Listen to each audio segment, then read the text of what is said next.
ስለምትሸማቀቅ በዛ ልክ ነውረኝነትህን ራስህ ከመሰከርክ በቃ ይሄ የኛ ሀገር ነው በግልጽ መጠን የምናገር ሰዎች ነን በቃ ለኛ ተው ጉዳይ ቦታው ላይ ላለ ሰው ተው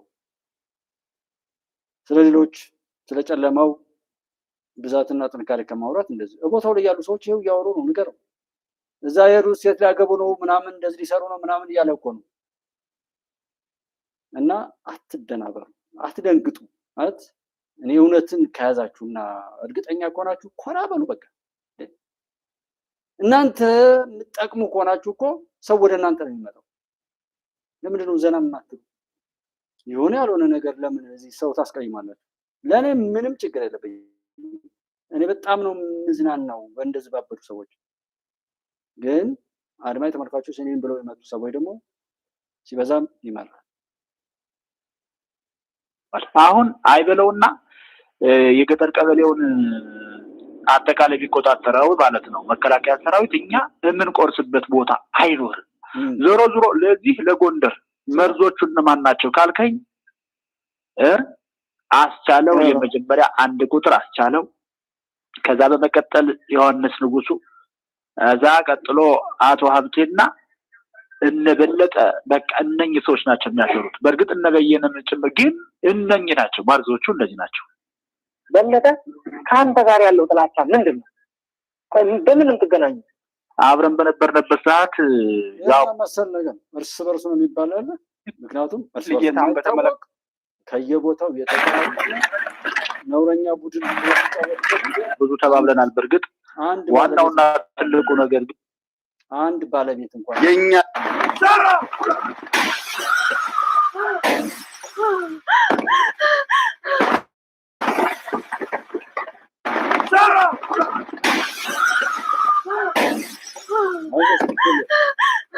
ትፔሌፍ ነው እንደዚህ የሚወቅቷትና በዛም በዚህ አንድ ጸጉር አስተካካይ ሸብቻለሁ ወይ ያላስቸገረው አንድ ሰው አሁን እንትን እንደሚሉትና እዛ ብደታችሁ ማበድ ምንም ማረክ ትችላል መብታችሁ ነው ግን የምትሰሙበት ቦታ ማርሰማቸው በጣም ብዙ ሰዎች አሉ በቃ እኔ ካዩዋቸው ራሱ የነሱ እድሜ የሚቀጥል የሚመስል እኔ እነሱ ጋር ሄጄ የሆነ አንድ ደቂቃም ቢሆን እንደ በመልክ እነሱ ካዩዋቸው በቃ የሚጠቀሙ የሚመስለኝ ማለት በጣም ነው የምንቃቸው አልሄድም ሌላ እንደው እየጠሏቸውም እንደው ለሌሎች ወንድሞቼ መረጃ ለመሰብሰብ እንኳን ብዬ ደግሞ ከርኩኝ አልጽፍም በቃ ምክንያቱም ያ የሰይጣን ቤት ነው እነሱን መስዬ እዛ ስገባ እነሱን የሚመስል ተሳትፎ ማድረግ የለብኝም እነሱን የሚያወሩትን ሰምቼ የሚበጀውን ለማዘጋጀት ነው ማለት ልክ እንደዛ ይሄ ቤት እዚህ የምናወራበት ቤት የማይመቻችሁ ከሆነ አለመግባት ከገባችሁም ያለውን ነገር ሰምታችሁ ደግሞ ለዛ የራሳችሁን ክፋት አሻጥር ለመዘርጋት ከፈለጋችሁም መስማትና መውጣት ምክንያቱም መሰራውን አውቃለሁ እንደማሸንፍም አውቃለሁ አይሹር 100% እኔ ሀብት ያለው እኔ ጉልበት ያለው ስልጣን እንደሱ አይነት ነው ያሳስበኝ በጣም እኔ የምፈራው የማከብረው ሀቅን የያዘ ሰው ለእውነት የሚኖር ሰው የተገፋን የተበደለን ሰው እንደ ሰው ግዴታውን ተወጥቶ መብቱን የተነፈገ ሰው ነው የምፈራው ማከብረው ለእርሱ ነው የምታዘዘው እሱን ለማገልገል ነው የመጣው ከዛ ውጭ ዝም ብሎ አፉን ምናምን እንደዛ እንትን እንደሱ ርካሽ ስለሌለ እጸየፈዋለሁ እንጂ አልፈራው ቆሻሻው እንዳይንካኝ እጸየፈዋለሁ የሀገር ጉዳይ ደግሞ የሀገር ጉዳይ አልገባችሁ ካለ ሌላ ሀገር ላይ እስኪ ሞክሩት አላችሁበት ከተባለው ቦታ ላይ ዲሞክራሲ ካለና ምናምን እስኪ እንደ አናላይዝ አሰጡም ለውቀታችሁ ኢትዮጵያ ላይ ብቻ ነው ሐሳብ የሚሰጠው ይባላል አንዳንድ እኛ ሀገር ፖለቲከኛ ምናምን የሚሉ ልጆች አላችሁበት ቦታ ላይ እስኪ ሐሳብ አስተያየት ራሳችሁን ብትገልጡ ደስ ይላል እንዴት ነው እውቀት የላችሁም ለኛ ሀገር ብቻ ነው የናንተ ፖለቲካ እውቀት ምናምን ያለው እና ለኢትዮጵያም እንደሱ ብታረጉ አሪፍ ነው ግን እኔ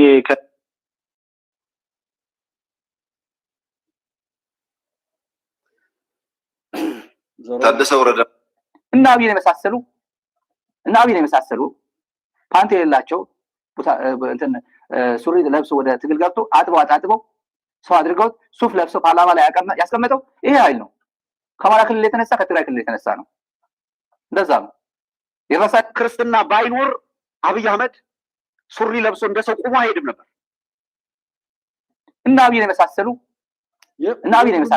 አሁን እነዚህ ማምናመጣው ስንት በሽተኛ እንዳለብን ይህን ሁሉ ለማሳከም ይህን ሁሉ ከሱ እኛ የምንሻለው እሱን በማሳከም ነው። ካበደው ጋር ማበድ አለ። ከዚህ ሰው ንግግር ሰምቶ ሰው ድንጋይ መወርወር አብሮት ካለ ሰው ጋር መጣላት እኮ ከዛ በላይ ሞት የለም፣ ከዛ በላይ መረገም የለም፣ ከዛ በላይ መቆሸሽ፣ ከዛ በላይ ውርደት የለም። እነዚህ ሰዎች ግን ይህን ያህል በሽተኛ ነው ያለብን። የምንሰራውን ብዙ ስራም እንትን ማለት አለብን። ይህንን እሰማለሁ አብዳለሁ ካለ ኦኬ መንገዱን ጨርቅ ያድርግልህ። ጉልበታም ነኝ እንደዚህ ነኝ ለሚሰሩ መንገዱን ጨርቅ ያድርግልህ። መልካም እብደት፣ መልካም ጉዞ። አደንቃለሁ። የደጋዳሞት ወረዳ አስተዳደር ለወረዳ የሰላም አስከባሪ አባላት የዝናብ ልብሶችና የተለያዩ ሎጂስቲክ ድጋፍ ማሟላቱ የወረዳው አስተዳደር ምክር ቤት አስታውቋል። እንደ አስተዳደሩ ገለጻ የተደረገው ድጋፍ ሰላም አስከባሪ አባላቱ በሁሉም የአየር ሁኔታዎች ተልዕኳቸውን በብቃት እንዲወጡና ለህብረተሰቡ የሚሰጠውን ጸጥታና የሰላም አገልግሎት የበለጠ ለማጠናከር ያለመ መሆኑን ተነግሯል። አስተዳደሩ በቀጣይም የሰላምና የጸጥታ አካላትን በአስፈላጊ ቁሳቁሶችና በሎጂስቲክስ አቅርቦት የማጠናከር ስራዎችን በትኩረት እንደሚደግፍ ነው የተናገረው። ይሄ ደጋዳሞት እንግዲህ ያው ከ37 አመራሮች ጀምሮ እርስ በርሱ በማገዳደል ደም በማቃባት ነገ ደግሞ ያንን እያከኩ ቅድም ኦሮሚያ ክልል ላይ ኮምባይነርና ትራክተር ሲላክ በእኛ ላይ ግን እንድንድ ነው የተላከው ብለው ያሉትን ያስታውሳችሁ እንድትሰሙት ፈልጌ ነው። ሌላው የአማራ ክልልን አሁን ላለበት መጠነ ሰፊ የሰላም እጦትና የጦርነት ቀውስ ውስጥ የከተቱ የጎጃም እሌቶች ናቸው። እነዚህ የፖለቲካና የርዕዮተ ዓለም አቅጣጫ አውጪዎች ነን የሚሉ በስልጣን ጥም የሰከሩ የአካባቢው ማህበረሰብ ስሜትና ታሪክ መነሻ በማድረግ ጦርነቱ ወደ አማራ ክልል ጎትተው አስገብተውታል ተብሏል። የክልሉ መንግስት ራሱ የዚህ የተወሳሰበ የጦርነት አካል እንዲሆን በማድረግና በክልሉ የሚገኙ የተለያዩ የፋኖ አደረጃጀቶች ከፌዴራል መንግስቱ ጋር ዘላቂ ጠላትነት ውስጥ እንዲገቡ የሰነቁት ይኸው የዕለቱ የተሳሳተ ስሌት ነው። ይህ አካሄድ ክልሉን ወደማያልቅ የእርስ በርስ ግጭትና ውድመት የከተተ በመሆኑ በከፍተኛ ደረጃ ሊወቀስ የሚገባው ነው። ከዚህ በተጨማሪም በግንባር ቀደምትነት የሚጠቀሰው እና ይበልጥ አሳሳቢ ጉዳይ የጎጃም ብልጽግና መዋቅር ከጎጃም ፋኖ ጋር በጥቅምና በስልጣን ትስስር አብሮ የሚሰራ መሆኑ ነው። በስልጣን ላይ ያለው የጎጃም ብልጽግና አመራርና በረሃ ያለው የጎጃም ፋኖ ክንፍ መሬት ላይ ካለው ነባራዊ ሁኔታ በተቃራኒ የአንድ ሳንቲም ሁለት ገጽታዎች ሆነው እርስ በርስ እየተመጋገቡ ይገኛሉ። ይህ ድብቅ አስተላለፍ እና ስልታዊ ትብብር የክልሉን አንድነት የሚበትን ከመሆኑ በላይ የጎጃምን እሌት ፍላጎት ለማሳካትና የፖለቲካ የበላይነትን ለመጨበጥ ሲባል ብቻ መላውን የአማራ ሕዝብ ዋጋ የሚያስከፍል አደገኛ ቁማር ሆኗልም ተብሏል። ይህ በእንዲህ እንዳለ የጎንደር ፋኖ የጎጃም እሌቶች ለራሳቸው ጥቅምና የበላይነት ሲሉ የሸረቡትን ይህንን አጀንዳ በውል ሊገነዘቡና ሊነቃበትም ይገባል። የጎንደር ፋኖ ከፌዴራል መንግስት ሰራዊት ጋር የሚያጣለው አንዳችም እውነተኛና ስትራቴጂካዊ ምክንያት የለም። የጎጃም እሌቶች የራሳቸውን የፖለቲካ ፍላጎት ለማስፈጸም ሲሉ መላውን ክልል የጦርነት አውድማ ለማድረግ ቢሹም የጎንደር ፋኖ ግን የዚህ አጥፊ አጀንዳ ተከታይና ተጎጂ መሆንም የለበትም። በመሆኑም ከጎጃም እሌቶችና ተባባሪዎቻቸው የሚመነጨውን ጦርነት በመተው የራሱን አካባቢያዊ ጥቅሞች ማስከበር ላይ ማተኮር ብልህነት ነው ተብሏል። በመጨረሻም አሁን ባለው ተጨባጭ ሁኔታ የፌዴራል መከላከያ ሰራዊት የማይሸነፍና ግዙፍ አቅም ያለው መሆኑ ተገንዝቦ የጎንደር ፋኖ በሰከነና በበሰለ መልኩ ከፌዴራል መንግስት ጋር ወደ ድርድር ጠረጴዛ መምጣት ግድ ይለዋል ተብሏል። ጎንደር በአሁኑ ወቅት ጠላት ያላት አንድና ሁለት ብቻ አለመሆኑን በመገንዘብ የጎጃም እሌቶች በከፈቱትና የጎጃም ብልጽግና በደገፈው የጦርነት አዙሪት ውስጥ ከመማቀቅ ይልቅ ጥቅምን አስከብሮ መደራደር ብቸኛው አማራጩ ነው። በጥበብና በብስለት የሚደረግ ድርድር የጎንደርን ሕዝብ ዘላቂ ጥቅም የሚያረጋግጥና አካባቢውንም ካልተፈለገ መውደም የሚታደግ ታሪካዊ እርምጃ መሆኑም ተገልጿል። እናንተስ ምን ትላላችሁ? ኮከብ አበራ ፔጅ የተባለ በፌስቡክ ገጽ ላይ ያገኘሁትና ያመንኩበት እኔ በትክክል ቃል በቃል እኔ የምጋራውን ሀሳብ ይዞ ያገኘሁት አንድ ኮከብ አበራ ፔጅ የሚል ገጽ ላይ ነው ያገኘሁት። ሙሉ በሙሉ እንዳለ ሀሳቡን የምጋራው ስለሆነ ነው እዚህ ጋር ያቀረብኩት። በዛም ይሁን በዚህ መገዳደል ምን ማለት ነውር ነው፣ ነውረኝነት ነው። ከዛ እንውጣ፣ አይጠቅምም፣ በማናውቀው ሰው ነው እንትን ያለ ነው ይላል ሰው። ወረ ደኑ እያለ እያቅራራ በዛው ስሜትህ እስከ ሞት ድረስ ይዞ ይገባል። ኧረ ጀግና ነው። ሁልጊዜ ይፎከራል። ሁልጊዜ እየፈከርክ ትገባለህ፣ ትጠፋለህ። ከዚህ ጋር እንደ አማራ ሆናችሁ በእብደት አዙሪት ላይ ሆናችሁ ምናልባት አንዳንዶች ለሀብት ብለው ያሰሩት የደብተራዎች ጥንቁልና ወደ ቡዳነት ቀይሯቸው ቡዳ ሆነው ያሉ ሰዎችን አጋጥሞናል እና አሁንም ለስልጣን ለማግኘት ብለው የሰጧችሁ መድኃኒት ምናልባት አሳብዷችሁ ያላችሁ ሰዎች ካላችሁ ንቁ፣ ከዛ ውጡ። አይጠቅምም። ባጭሩ በሁሉም ነገር ላይ በጣም ስለሚያሳፍር ማለት ነው። ይጠቅማል ወይ? 3 ዓመት ትምህርት ቤት ስትዘጋ ስለዚህ አላወራ ስትል፣ ወንጀለኛን ከእስር ቤት ስትበትን፣ በሀገረ መከላከያ ላይ ስታምጽ፣ ተኩስ ስትከፍት፣ መከላከያ ሰራዊት ላይ ጥቃት ስትፈጽም፣ ተሳትፎን ሊሚት ስታደርግ፣ የነበረን ጀግንነት ሁሉ በሰፈር በመንደር በሌብነት እንድታጠናቀቅ ስትደረግ ታሪክህን ምን ብለህ እየጻፍከው ነው? በሀገሪቱ ላይ የተሰራው ህገ መንግስት ፌዴራሊዝም ሲዋቀር ማንን ሊያጠፋ እንደሆነ አታውቀውም። ፌዴራሊዝም በተግባር የተፈተነው የትኛው ክልል ላይ ነው? ይሄን አታውቅም? አይቆጭህም? አመራሮቹን የገደለና ያስገደለ ማን ነው? አይደብርህም? አያምህም? ጤነኛ ከሆንክ አመራሮቹን በኢትዮጵያ ታሪክ ላይ አመራሮቹን ያስበላ በሁሉም ነገር መዋረድን ልባስ ተደርጎልን ነገ ይሄን እየተረከ የሚመጣ ኃይል እንዳለ አታስብም? ምናልባት ለስልጣን ብለህ ያስጠነቆልከው አሳብዶህ ከሆነ አብደህ ትቀራታለህ። ኢትዮጵያን በድል ትቀጥላለች። እንደናንተ ጥረት አይደለም እንጂ ብዙ ነበር እቅዳችሁ። ግን ኔቨር እንደሱ አይደለም። ብዙ ነው ራላ ኧረ ተውት መናገሩ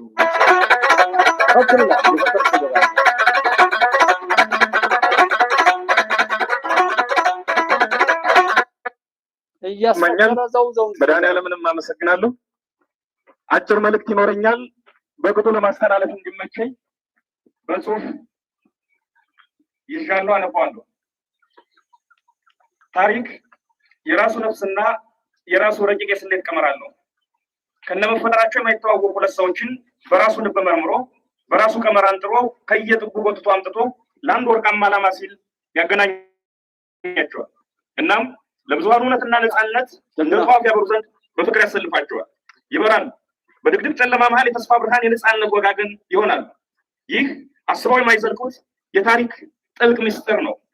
ታሪክ እኔንና እናንተንም በዚህ ዘመን በዚሁ ስሌት ለአንድ ወርቃማ የትውልድ ፕሮጀክት አገናኝቶናል። ዛሬ እየታገልን ነው፣ ነገ እናሸንፋለን። እያስፈከሩ እስክትጠፋ ድረስ ማረጋገጥ። ጠያቂና ተጠያቂነት የለም። ህግ አዋቂነትህ ይነገራል፣ ነገ ታፍራለህ። ትናንት ምን ስታወራ ነበር? አዲስ አበባ መግባት ተከለከልኩ። ከኦሮሚያ ክልል ላይ ስለተፈናቀሉ ሰዎች አንድ ሰው አውርቶ ያውቅም። ምክንያቱም የሚፈለገው እንድትፈናቀል መከራ ውስጥ እንድትገባ ነው። ከዛ በኋላማ ምንም ችግር የለም። የእነሱ ሸቀጥ ሆናል። ስትሞትም ሞተ ብሎ ማውራት ነው፣ ይነገድብሃል። የሚገልህ ከጠፋም ተከትሎ ሆኖ ይገላል። አለቀ። እሱ ነው እያደረገልን ያለው። ዘመነ ካሴ ባህር ዳር ላይ የሀዘን ድንኳን እንተክላለን ብሏል። በዘላቂነት ክልሉ ከልቅሶና ከልቅሶ ውጭ ምንም አይነት አማራጭ እንዳይኖረው ማድረግ ነው። ያ የሱ ተልእኮ ነው። ሶስቱን ተልእኮ ነው እየተናገረ ያለው። ድል እያደረግን ነው ይላል። የስ ድል እያደረግን ነው። ለ3 ዓመት ከትምህርት ቤት አግቷል። ወጥተህ እንዳትገባ አድርጓል። በሁሉም ቦታ ላይ ቆሻሻ ነውርን በላይ ላይ ከምሯል። ማፈሪያ የሆነ ታሪክን አላብሷል። ዛሬ አይደለም ነገ በዓለም አቀፍ በየትኛውም ቦታ ላይ ታፍራለህ። ዛሬ ያጨበጨብ ሁሉ ታፍራለህ። ሳትረሳ ያዘው። ትሸማቀቃለህ፣ ትዋረዳለህ። ስምህን በአግባቡ ለመጥራት ስለምታፍር በፍርድ ቤት ታስቀይራለህ። ይሄ በሰውኛ ብታመልጠውም በፈጣሪ ደግሞ ጉድ ትወልዳለህ። ጥቁር ውሻ ትወልዳለህ። ዛሬ ብዙ ሰዎችን በብዙ መልኩ የተከፈተ አፋቸው የተከፈተ መቃብር የሚለውን እሱን ሆነ የሰራህ ያሰራህ ምናምን የትኛውም ቦታ ጨለማን ተገን አድርገህ ምንም አይታይም አይደርስብኝም ብለህ ያረካትን ሁሉ በአደባባይ ጉድ ይወለድ ወይም ጉድ ይሆንክ ትታያለህ። ምክንያቱም ዘመኑ የፍርድ ነው። ይሄ ዘመን ነው የሰዎችን ምናምን አይደለም። ዘመን የጊዜ ጀግንነት ነው። ኃያል ነኝ የሚሉት ሁሉ ሲዋረዱ ታያለህ። ሀብታም ነኝ የሚሉት ሁሉ ባዶ እጃቸውን፣ ጤነኛ ነኝ የሚሉት ሁሉ ጤና ሲያጡ ታያለህ። ሁሉ ነገር ከንቱ የከንቱ የሚለው ነገር የምናይበት ወቅት ነው። ከ2008 ጀምሮ አይን ላለው ይታያል። ሲደርስበት የሚገባው ከሆነ ይገባዋል። በሰፈር ላይ ቆመ ጠብቀኝ ይዘህ ክላሽ ይዘህ የገደልከው ምን ያልከው ሂሳብን አታይ። ይህንን ስፖንሰር የሚያደርግ ስልጡን አገር ተቀምጦ ስልጡን ነው ተብሎ አዋቂ ነው ተብሎ ምሁር ነው ተብሎ አሻጋሪ ነው ተብሎ የሃይማኖት አባት ነው ተብሎ የመፍትሄ አካል ነው ተብሎ ነገር ግን ነውርን ኃጢአትን የሚሰብክ የሚያኖርና የጥፋት ፊት አውራሪ ሆኖ እርኩሰትን በህዝብ መካከል የሚያኖርን ነውረኛ ሁሉ ለፍርድ ይቀርባል። እስኪ ይቻለም ሰፊ ሆነ ሩቅ ሆነ ስትቀር እናያለን። ይቻለም ለኔና ላንተ ሊሆን ይችላል ትልቅና ርቀት ያላት የምትመስለው፣ ግን የጤፍ ፍሬ አታክልም ለፈጣሪ። ሁሉም አለመርሳት። እኔ ድካሜ እኮ ፍሬ ማፍራት አለማፍራቱን አየዋለሁ። እንደሱ አለመርሳት። ምክንያቱም መዝጋቢው አይረሳም። ብታሙን ባታሙ ምናልባት ወለድ ላያስከፍል ይችል ይሆናል፣ አራጣ ላይኖረው ይችላል እንጂ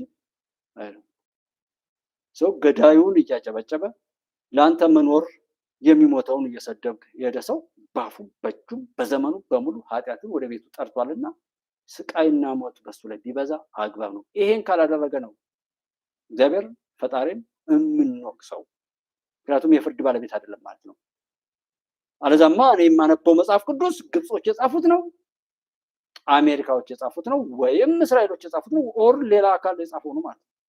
እኔ የማነበው መጽሐፍ ቅዱስ በቃ የውሸት ነው ማለት ነው። የግሌን እንደዛ አድርጌ ነው የማምነው። የምመካበት እግዚአብሔር በፍርዱ እዚህ ምድር ላይ ሁሉን ነገር ሲያስተካክል አየዋል። አንንም የተበደሉት ይካሳሉ። ነውረም እንደዚህ እና ሁሉም ነገር እንትን ይላል። እነዚህ ስናምጣ ስንት ተፈክሮ ነበር። ሌላ ቀን እናወራለን። ስንት እንዴት እንደፈከሩ ስንት እንዳቅራፉ። ዛሬ እዚህ አብራችሁ ያላችሁ ጥቂት ወንድሞች ከመጀመሪያው ጀምራችሁ ያላችሁ በስልክም የምታውቁኝ እንደዛ አልነበረም። ከ3 ዓመት በፊት የነበረው ሁሉም ቡርንቡር ሁሉ ሰው ፈንኖ ነበር። ባለ በሌላ አቅሙ ብልግናውን ገልጦ ነበር። ሽማግሌ ሳይቀር ብታምኑም ባታምኑም በሃይማኖት ለጸሎት መፍትሄ ይሰጡኛል ብዬ ያረጋጉኛል ያልኳቸው ሰዎች ሳይቀሩ አሁን 1 ዓመት አይሞላቸውም ራሱ በረድ ካሉ ፈንነው ነበር። የአማራን ቀን እናመጣለን። በድጋሜ እንኳን ደስ አላችሁ። ህልውናችን እስካልተረጋገጠ ድረስ የዛሬ 5 ዓመት በዚህ ቦታ ላይ ሌላ አማራ ቁሞ ሁልጊዜም ስለመሰልጠንና ስለመዘጋጀት አስፈላጊነት ሊናገር ይችላል። መደራጀታችን፣ መሰልጠናችን፣ መታጠቃችንና ለህልውናችን መታገላችን የሚቆመው ህልውናችን የተረጋገጠለት ብቻ ነው። ይህ የዛሬ እናንተ ምርቃት የአማራ ህዝብ ትግልና የሀገሪቱ ጣፋንታ ተገፍቶ አንድ ጫፍ ላይ የቆመበት ምዕራፍ ላይ የሚደረግ ነው። ስራ የሚጠይቅ ነገር ግን የድል ታዛ ላይ የቆመ እጅግ አጓጊ ምዕራፍ ነው። ውድ ጓዶች፣ በዚህ አጋጣሚ አደራላችሁ የምፈልገው ታላቅ ጉዳይ አለ። ዛሬ ለመመረቅ ላለፉት በርካታ ወራት ብዙ ወጣችኋል፣ ብዙ ወርዳችኋል፣ ብዙ ላብ አፍስሳችኋል፣ በአካልና በመንፈስ ጠንክራችኋል፣ የትግላችን ሀውና ግብ ተገንዝባችኋል። በዚህ ሙሉ ቁመናችሁ መከላከያ የሚባል ተመረቀ ይላል። እስኪ የተመረቁትን አሳየን። እኔ ፎቶሾፕ እንኳን ራሱ ያታልላሉ። እኔ አሁን ማለት የሰው ልጅ እኔ ከኔ በላይ ብዙ ርቆ ይሄዳል፣ ብዙ ያውቃል፣ እኔ የማላውቀውን ሁሉ ያውቅ ይችላል ብዬ በዛ ልክ ነው እያንዳንዱ ሰው የራሱ የፈጣሪ መለኮታዊ አቅም ይሰጠዋል ብዬ ስለማምን ሰው ሁሉ በጣም ትልቅ ነው የሚመስለኝ። የሰው ልጅ ያህል መለኮታዊ አቅም ያለው ፍጥረትም የለም። በርግጥ ይችን ቪዲዮ አንድ ወቅት ላይ ከአስረስ ማርያም አንድ ጊዜ ደግሞ ማን ነው ይሄው ራሱ ቋራ አካባቢ ላይ የሚመረቀ ተብሎ እሱ ብቻ ነው የሚያወራው። የተመረቁት እንደው ቢያንስ ይችን እንኳን አያይዘው ፎቶሾፕ መስራት ያቅታቸዋል። ይችን የሆነ ከሆነ ጊዜ በፊት የነበረውን በቃ እዚህ ጋር ቀጥሎ ይኸው እዚህ እኮ ካብከት ላይ ቀጥሉና አርጉ። ቢያንስ የምታታልሏቸው ሰዎች በቃ ትንሽ ያወቅኩ እንዲመስላቸው ማለት። በዚህ ልክ ምን አይነት ጀዝባ ቢሆኑ ነው አሁን እዚህ 100 ምናምን ሺህ ሰዎች አይተውታል። ዘሜ ልክ ናት። ዘሜ አሁን ፊት ላይ ያሉ ሰዎች ልክ ናቸው። ምክንያቱም እነሱ በቃ የተቀጠሩበት ነው። ከዚህ ውጭ ምንም አማራጭ የላቸው። በብዙ ወንጀል፣ በብዙ ኃጢአት፣ በብዙ ሰዎች ደም የበሸቀጠ ማንነት ነው ያላቸው። ስለዚህ እነሱ አንድ ፊት ለፊት ሰብስበው ያሰለጠኑት ትዕዛዝ የሰጡት ሰው የለም። ያበደ ሁሉ በየሰፈሩ ነው ተነስቶ ያበደ። ወሬ ሰምቶ በወሬ ነው ተነስቶ ለብጥብጥ በትርክት በሽታ በየቤታችን ስንሰራው ይኖር ነው በሽታ ነው ፍሬ ያፈራ። እኔ ባልኩ እንዴት ትነሳ ለማሰባብሮ ቢናገር ልጅ ማንም ሰው ሊጠይቁ አይችልም። ዘመነ ካሴ ነገ መጥቶ ሲደራደር ልሰድበው ነው? ዛሬ ድረስ የምታጨበጭብ ልሰድበው ነው? አሰድበው። ምክንያቱም ባህሩም እንደዛ ነው። ይመጣል። ቢመጣስ ባይመጣስ እሱን ለማወቅና ለመወሰን የሚያስችል ነገር አለ? ያንዳንድ ከዚህ ከዘመነ ጋር አጨብጭበህ ሞትን የምትደነፋ በያለበት ብርጭቆ እየወረወርክ እየሰበርክ ጠረጴዛ እየደበደብክ የምትፈክር አብሮ ካለ ሰው ጋር በቡጢ የምትናረት ነውረኛው ይሄ ልጅ ነገ ይገባል ወይም ይገባል። ብቻ እኔ እንደማይሞት አይሹር እንደማይሞት አውቃለሁ። ግን ባለ በሌላ አቅም በጣም አባይ ጠንቋይና አስማተኛ ከሚባሉ ሰዎች ጉባለች ኢትዮጵያን በሌላ መልኩ በጣም ካስቸገረኝ ሰው አንዱ ሰው ዘመነ ካሴ፣ ባይደን፣ ዘመነ ካሴ፣ ኢሳያስም የተወሰነ የሆነ መጥፎ ነገሮችን ይጠቀማል። ሌላ እይታ ነው የምነግራችሁ። ከዛ ውስጥ ላይ በብዙ መልኩ የማይጠቀመው ነገር የለም። እዚህኛ ሀገር ውስጥ ካለው ይሄ ነው። ትንሽ አስረስ ማርያም ይጠቀማል። ሌሎችን ተዋል። በአንዳንድ ቀን ምንም ነገር ያለ አሁን እስክንድር በአንድ ቀን ያለቀለት፣ ይሄ መሪ ወዳጁ በአንድ ቀን ያለቀለት፣ ሌሎች እንደውም እዛ ስክሪን ውስጥ የማይገቡም አሉ። ስክሪን ውስጥ ራሱ ለመታየት የማይችሉ በብዙ መልኩ ግን የሚፋጥርና የሚዳጭር ሰውዬ ይሄ ነበር።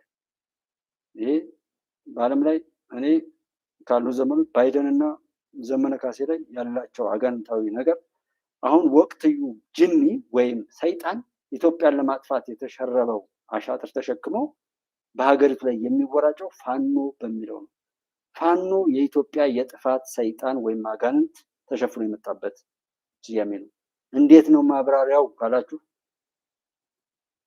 እስኪ ይፈስሩት። ይሄን ያህል ግን መናገር ስላለብኝ ነው። ጋሽ ዘሪሁን አለ እዚህ ጋር ይገባቸዋል ብዬ ነው። ያንን ሁሉ በእንደዛ አይነት ወቅታዊ የጥፋት ሰይጣን ሆኖ ወይም ጅን ሆኖ የመጣው ፋኖ የሚለው ቡድን ነው። የዛም መሪ ዘመነ ካሴ ይባላል። በጣም ምታታዊና ማጂክን በብዙ ይጠቀም ነበር። ያንን ሁሉ ግን አስወልቀን እንዳይሞት እንዲቆይ ተብሎ የተለቀቀ ሰው ነው። እንደማይገደል አውቃለሁ። የሆነ ወቅት ላይ ሞተ ተብሎም የሰራሁት ቪዲዮ ነበር። አልሞተም አይሞትም ተብሎ እንደማያሸንፍ። በዚህ ሙሉ ቁመናችሁ መከላከያ የሚባል የአብይ አህመድ ታጣቂ ጋር ፊት ለፊት ተገጥማላችሁ። ትግል ግን ሌላም መልክ አለው። ከራስ ጋር የሚደረግ ትግልና አብሮ ሲኖር ከጓድ ጋር የሚደረግ ትግል እጅግ ከባድና ፈታኞቹ የትግል መልኮች እንደሆኑ ልትገነዘቡ ይገባል። ወደ አብይ አህመድ መተኮስና አብይን ማሸነፍ ቀላል፣ ከባዱ ወደ ራስና ጓደኛ ድክመቶች ማነጣጠር ነው። አብይ በታንክና በድሮን ያልቻለውን ጦርነት በገንዘብ በሽማግሌና በወሬ ሊያሸንፈን እየሞከረ ነው። አንዳንዴ ከሺህ አብይ ታንከኛ አንድ ወረኛ ትግላችን ላይ ጉዳት ሊያደርስ ይችላልና ጥንቃቄ ማድረግ ያስፈልጋል። እንግሊዞች ስራ ለፈቱ እጆች ሰይጣን ስራ ይፈጥርላቸዋል ይላሉ። ብዙ ጊዜ የወሬና ሐሜት ምንጩ መቦዘን ስለሆነ እያንዳንዱን ደቂቃ ለትግላችን በመድከምና በመስራት በማሰብ እናሳልፍ። ታዲያ ወንድሞች፣ ይህ በእናንተ ላብ በወንድሞቻችሁ ደምና በህዝባችን ስቃ የተገዛ ትግል ነው። የአብዮቱ ዘበኞች እናንተ ናችሁ። ስለዚህ ከፋፋይ ለግልና ለቡድን ፍላጎት ብቻ የሚሰሩ መንፈሰ ደካሞች ቢገጥሟችሁ ናቋቸው፣ ታገሏቸው። ይህ ትግል የህልውና አደጋ ለገጠመው የአማራ ህዝብ የህልውና ጉዳይ ነው። የሚሳሱለት አይኖች፣ ሌት ተቀን የሚጠብቁት እጆች ይፈልጋል። እናም አደራ ክፋትን፣ ምቀኝነትን፣ ቅናትንና ተንኮልን ተጸየፉ። ማንም የግለሰብም ቢሆን የቡድን ጠላት አማራ ላይ ይነሳ መግጠምና መጣል እንችላለን። እኒህ የመንፈስ ደዌዎች ከተጠናወቱን ግን ከጠላት ቀድመው እኛኑ ይጥሉናል። ፖለቲካችን ችላ ያለው ያልተሄደበት መንገድ ቅንነት ነው። ዓለም ደጋግሞ የሚወድቀውም በዚህ ምክንያት ነው። በተንኮልና በክፋት በቦካ ፖለቲካ ዓለም የራሱን እጅ እየበላ ለጊዜው የረካ ይሆናል እንጂ የትም አይደርስ። ይህ የመሳሪያም የቅንነትም አብዮት ነውና ክፋትንና ተንኮልን ራቁ። የወንድምን ስኬት ውደዱ። ለሌሎች መኖር ልመዱ። ራስ ወዳድ እንዳትሆኑ። ህዝባችን እያለቀ ራስ ወዳድ እንደመሆን ትልቅ ወንጀል የለም። ከፍ ይህ ማለት ብናስገድልም አትግደሉን። እነ ዶክተር አምባቸውና ጀነራል አሳምነው እርስ በርስ ብናገዳድላቸውም አትግደሉ። የዛን ጊዜ ግድያው ሲፈጸም ከሌ ገዳይ ከሌ ተገዳይ ተብሎ በተሰራው ድራማ ላይ ባንዳው ተፈራ ማሞ ምን እያለ እንደሆነ መስማት ነው። ዘመነ ካሴን ማየት ነው። ሌሎችም እነ ዮሐንስ ቦያለውን ማየት ነው። ታዲያ የዛንን ምላሽ ሰጣለሁ ብለህ በ4 ቀን 4 ኪሎ እንገባለን ንጉስ ቴዎድሮስ እኔ ነኝ ብሎ ያለውን እብሪትና ትዕቢት አስታውሰህ እንደው በአጋጣሚ ብንገናኝ እንኳን በእርግጥ አታገኙትም። ብንገናኝ እንኳን የሚመረቅ ምናምን የት ሄዶ እንደው 10 ወታደር አስመርቆ ከሆነ ራሱ የኢትዮጵያ መንግስት የለም ማለት ነው።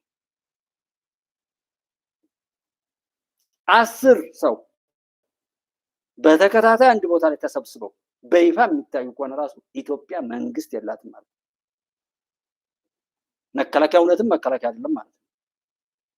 እስከዚህ ድረስ ነው ነገሮችን ማቀው። ሴት መስለህ ቄስ መስለህ ከዛ ሲመጣ ተንበርክከ ሰግደህ ከሚያውቁት ሰው ጋራ ብቻ እየተናከሱ ያሉ ወራዳ ከመጀመሪያው እስከ መጨረሻው ድረስ የቆሻሻዎች ሁሉ ቆሻሻ ማለት ይሄ ስብስብ ነው ብዬ አለ ማዕት ቪዲዮ ላይ በየቀኑ የማገኘው ነገር አውርቻለሁ። ያንኑ ነው እንኳን ሰልጥነህ እንኳን ተሰበስ። ይሄን የሚሉ ግን ምንድናቸው ካለ ሁለት አይነት ሰዎች ናቸው። የመጀመሪያዎቹ አስበው አቅደው እዚህ ጋር ያለውን ጅላጅልና ጅላንፎ እናት አባቱ ባጭር ያስቀርስ ሲሉት የነበረውን ወጣትና እብደት የተሞላበትን ተስፋ የቆረጠውን ሰው ገሎ እንዲሞት እናርገው ነው። ሁለተኛው ያን አስበው የሚያወሩ ናቸው። ሁለተኛው ደግሞ በእብሪትና በትዕቢት የተወጠረ አብሮት ካለ ጓደኛው ጋር ብቻ የሚያደርገው ነገር የሱ ዓለም የሱ ስኬት የሱ የመጨረሻው ጫፍ እዛ በሰፈሩ ወይም በመንደሩ ያለው ማንኛውም ልዩነት መስሎ የሚታየው ደንቆሮ ማሰቢያው የተሰለበ የገነት ዘውዴ ስርዓተ ትምህርት ያደነቆረው ከንቱ አድርጎ ያስቀረው መምሩ ጋራ ድንጋይ እየወረወረ መምሩ ደበድበ ነበር። በብዙ ነውር ብዙ ነገር ላይ የነበሩ እነዛ ሰዎች ምክንያቱም የና አይነት ነገር ተስፋ ካልቆረጣችሁ በስተቀር የምታደርጉት አይደለም። እዚህ ጋር አሁን አወሩ ምናምን የሚሉ ሰዎች ተዋቸው።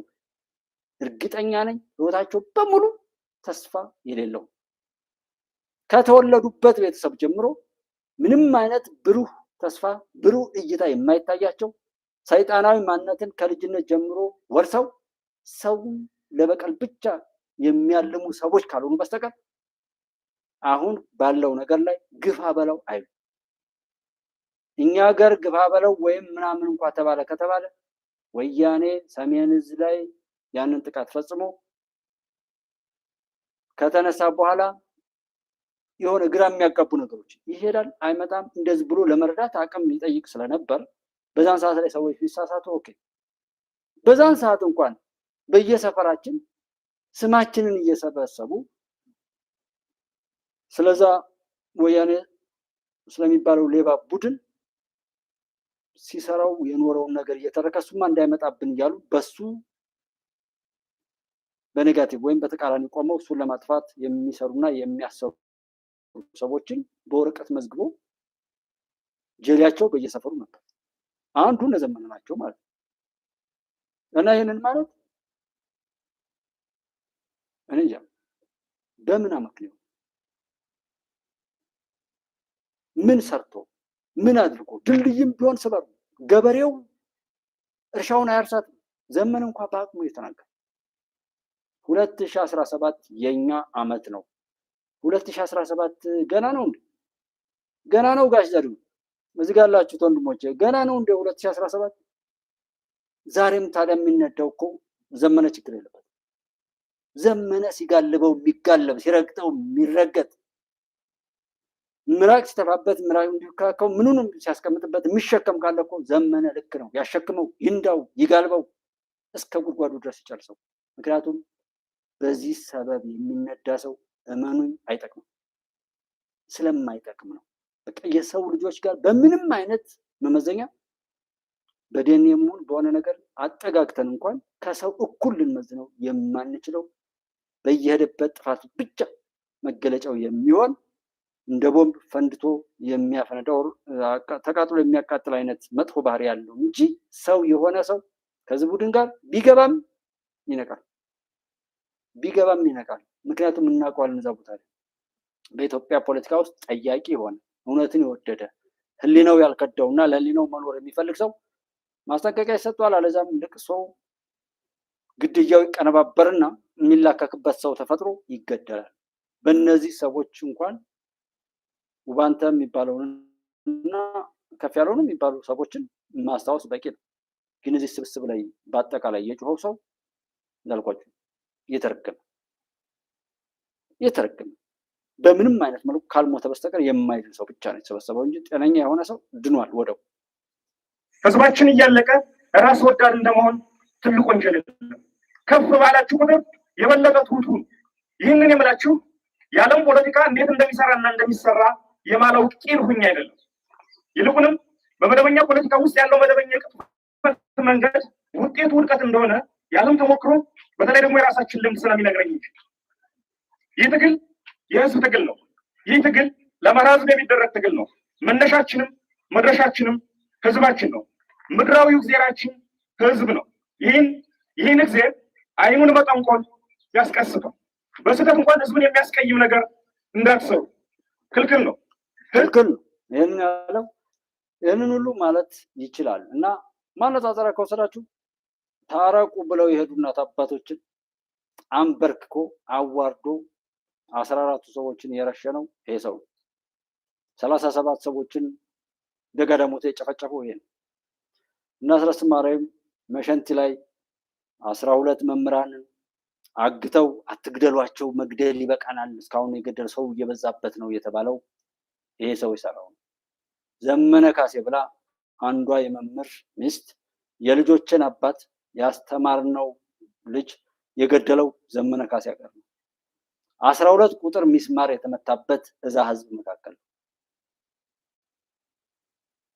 እነሱ ራሳቸው በቪዲዮ የቀረጹትን ነው ማሳውሰው። እነሱ ደብረ ኤልያስ ላይ 3 የቀን ሰራተኞችን ደፍረው ገለው መግለጫ ወጡት እነሱ ሰዎች ናቸው። ምን እያለ ነው? እያሾፉብህ ነው። ይሄን የምሰማ ሰው ካለ ሙታል፣ ባትኖር ይሻላል፣ የሞትከው አንተ ነህ አንቺ ነሽ። ይሄን የምሰማ ይሄን ትርክት ነው። እሱ ልክ ነው። ለዛ ነው ላሰማችሁ የፈለኩ እንጂ እኔ ይሄ ንግግር አሳስቦኛል። ለኔ አንዱ የሰው አለ መጽዳት ትንሽ መከራውን ይገባው የሚል ለቀቅ ለማድረግ እፈልጋለሁ። እንደዛ አይነት ሲሆን ኦኬ እኔ ጋፕላለሁ። እዚህ ጋር መጥቼ የምሰራው ማለት ነው።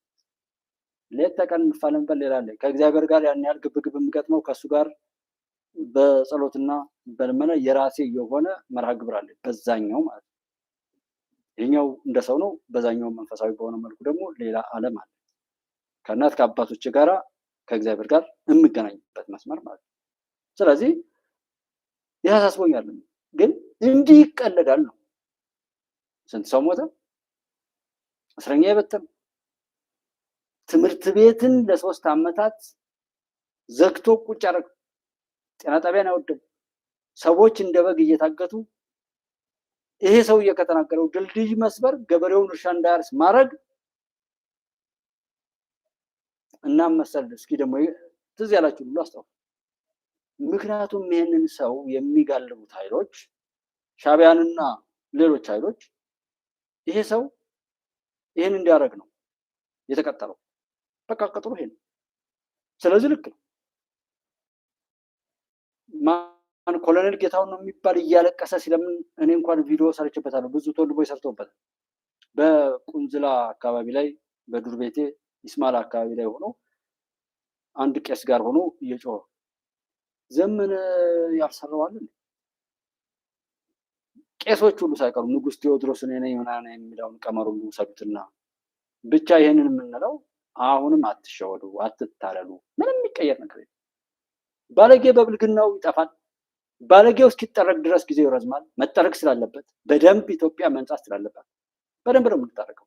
ቆሻሻው በደንብ ነው ከስሩ መነቀል ያለበት። መጥፎ አረም ሲበቅል ከስሩ በደንብ እንዲነቀል ይደረጋል። ከዛም በኋላ በየትኛውም አግባብ ላይ እንዳይተርፍ ይቃጠላል። አጥቆር የሚባል የሆነ ነገር አለ።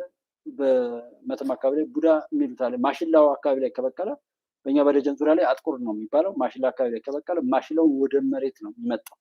ምጥጥ አድርጎ በቃ እዛው ላይ ይበለዋል፣ ይጨርሰዋል። ያ ታዲያ ፍሬ ሳያፈራ ቶሎ ይታረማል እየተከታተሉ። ከዛም በኋላ ፍሬ አላፈራም ተብሎ ራሱ አይተውም። የሆነ ቦታ ላይ ተጠራቅሞ በጥንቃቄ በሳት ይቃጠልና ይጠፋል። እንደዛ አይነት በሽታ ነው የገጠመው እና ጉባኤ ኢትዮጵያ እስከ ሱሉልታ ድረስ መጥተው የሚያግቱት የአማራ ልጆች ናቸው። ስልኩን ማየት ትችላላችሁ። ወለጋ ሄደው የሚገሉት የአማራ ልጆች ናቸው። አማራን እየፈለጉ እያደኑ የሚገሉት እነዛው የአማራ ልጆች ናቸው። ገዳይነት ከኛ አካባቢ ነው በቃ የተፈለፈለው። ሌላው ተባበረ ምናምን ሊባል ይችላል እንጂ ኔቨር። እኔ ባለኝ አጠቃላይ ግንዛቤና አረዳድ እስከ ሱሉልታ ከጓጽዮን እስከ ሱሉልታ ድረስ መኪኖችን የሚያግቱ የሚያሳግቱ ከኛው አካባቢ እንደሆነ በቡሬ ወለጋ እየተገባ ወለጋ ውስጥ እዛ ውስጥ ካሉ አቃጣሪዎች ጋር አሉ። ወለጋ ላይ ከሰፈሩ ሰፈሮች ሐረር የትኛውም ቦታ ላይ አለ። እብሪቱን ተሸክሞ ከኛ ሰፈር ሄደ። ይሄ እውነት ነው። በታሪካችን ላይ ስንሰራው የኖርነው ነገር አለ። ገዳይም አልጠላ የሚል አንድ የሚያሳዝን ዝነግራቸው አውቃለሁ። ሐረር አካባቢ ላይ ሐረር ክልል ይመስለኛል ብዙ ሰዎች ከሰፈራ መርሃ ግብር ውጭ ብዙ ሰዎች የሚሄዱት በተለይ አንድ ሰው ብዛት ደም ምናምን ሲቀቡ ወይም በአካባቢው ማህበረሰብ ላይ የተገለለ የማይረባ ባህል ኦር የሆነ ድርጊት የፈጸሙ ሰዎች ይጠፋሉ። ሲጠፉ ሚዛን ተፒ ኦር ምናምን እንደዛ አይነት ነገር ይላሉ። እንደዚህ ወይም ሰው የገደሉ ሰዎች ናቸው ከክልሉ የሚወጡት። እኔ በደጀን ዙሪያ ላይ በማየው እንደዛ አይነት ሰው የገደሉ ወይም ሰነፍ የሆኑ ወይም የማይገባ ባህሪ ያሳዩ ሰዎች ይጠፋሉ። እንደዛ አይነት ባህሪ ሂደው መሬት ይመራሉ። በዛ ሐረሪ አካባቢ ላይ መሬት ከተመሩ በኋላ የህዝብ ቁጥር እየበዛ ሲሄድ መሬታቸውን እንደገና ለማሸጋሸግ ተፈልጎ ነው። በአካል የዛ ቤተሰብ ሰው እኮ ነው። እንደዛ ተብሎ መንግስት ያን ለማሸጋሸግ ሙከራ በሚያደርግበት ሰዓት ላይ ለምን መሬታችን እንደዛ ይሸጋሸጋል ብለው የሰርግ መርሃ ግብር ባለበት ላይ ቦምብ ጥለው ስንት ሰው ፈጁ? አይ ቲንክ 2 ዓመት በፊት እንደዚህ አካባቢ ወደ ሐረሪ ክልል ነው ብለው እንትን አሉ። እዛ ሄደው ነው የተጠጉት።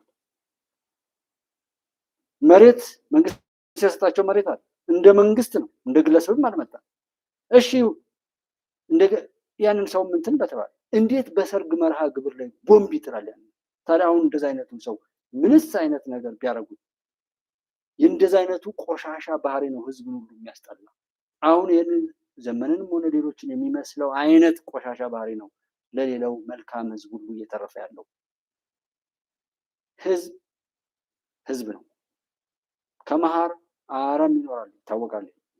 እንደ ህዝብ ግን ክፉ ሆኖ የሚፈጠር ህዝብ የለም። እንደውም ህዝብ መካከል ላይ በመኖሩ እንጂ እኮ ዛሬ መሬትን ራሱ የሚገለብጥ ነበር። እንደ ጥቂት ሰዎች ኃጢአትማ ቢሆን በመካከል መልካም ሰዎች በህዝብ መካከል ላይ ባይኖሩ መሬት ትገለበጥም ነበረ። ብቻ ግን ያን ያክልም ምብሪትና ትዕቢት ነበረ። በየቦታው የተሰራው ግፍ ጥጋብ ግን ያመጣውን ነገር የምታዩት ነው። አሁንም ጥጋበኞችን እስከ መጨረሻው ያስተነፍሳል፣ መልካም ሰዎችን እስከ መጨረሻው ይጠብቃል። አብራችሁ ስለነበራችሁ እጅግ አድርጌ አመሰግናለሁ። ሰዓት በጣም ስለሄደ እዚህ ጋር አቋርጠን እንወጣለን። ዞሮ በየትኛውም አግባብ ዘመነም ካሴም የቅድሙና ሰውዬም አርበኛ አንድነት የሚባለውን አይታችሁታል።